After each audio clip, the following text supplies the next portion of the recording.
Welcome back to The Takeout. As health officials in Africa continue to work energetically to contain the spread of Ebola, the head of the World Health Organization sat down for a conversation with CBS News. Here was his response to our Ramian Asencio's question about what concerns Americans should have. This outbreak or epidemic is actually low risk for the U.S. And that's why, the travel restrictions not necessary. I don't think Americans should really worry about this. I want to bring in CBS News medical correspondent Dr. Céline Gounder. Quick reminder, she's an infectious disease specialist who spent time in Guinea as an Ebola aid worker during the West African epidemic. Dr. Gounder, what you just heard, do you agree with?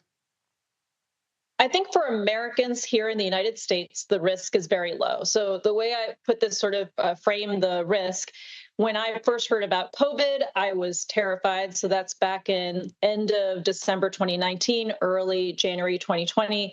That had all of the makings of a pandemic, meaning worldwide. What we're seeing here is a regional epidemic in the making, which means it will likely stay in the region. And at worst, you might see some sporadic cases outside of Central and Eastern Africa, but this is not something that's going to become a pandemic. And there was a reassessment of suspected Ebola cases, meaning the number of suspected cases has gone down inside the Democratic Republic of the Congo, but frontline medics still say they have many, many challenges remain. How should a generalist hearing those two pieces of information respond or evaluate? They're catching up with testing. So until you can test somebody, we consider them to be a suspect on the basis of their risk factors, potentially symptoms. And then once you test them, you can clear them and say, okay, you do not have Ebola. And so that's what's happened. And that's why the number of suspected cases has gone down, because we have been able to do that testing. Now, that said, we're still really behind on controlling this. Contact tracing is now up to 45%. But that means we're still missing more than half of people who need that contact tracing and follow-up to see if they develop symptoms. And the problem is if you miss one of them and you don't isolate and treat them, each of those cases can become a new chain of transmission.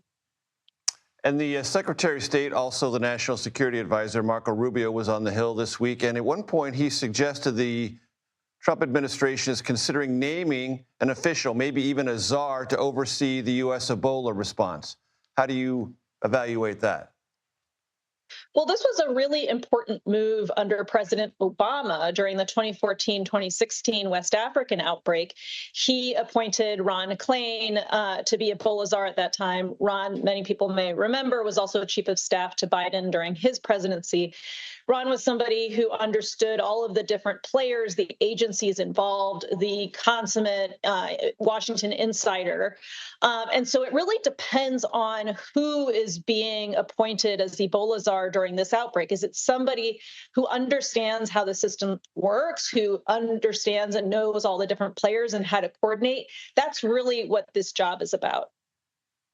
And if that person were to be named and have that experience, what would it mean in terms of U.S. policy?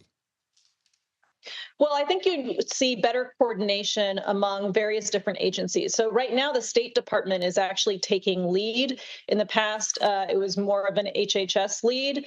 But regardless of who's leading, you need close coordination with all the different health agencies, including the CDC, NIH, for potential research during the outbreak on vaccines and antivirals. And so I think the appointment of an Ebola czar, if it's the right person, could better help align the different agencies in a whole of government response to this. Dr. Céline Gounder, as always, thank you.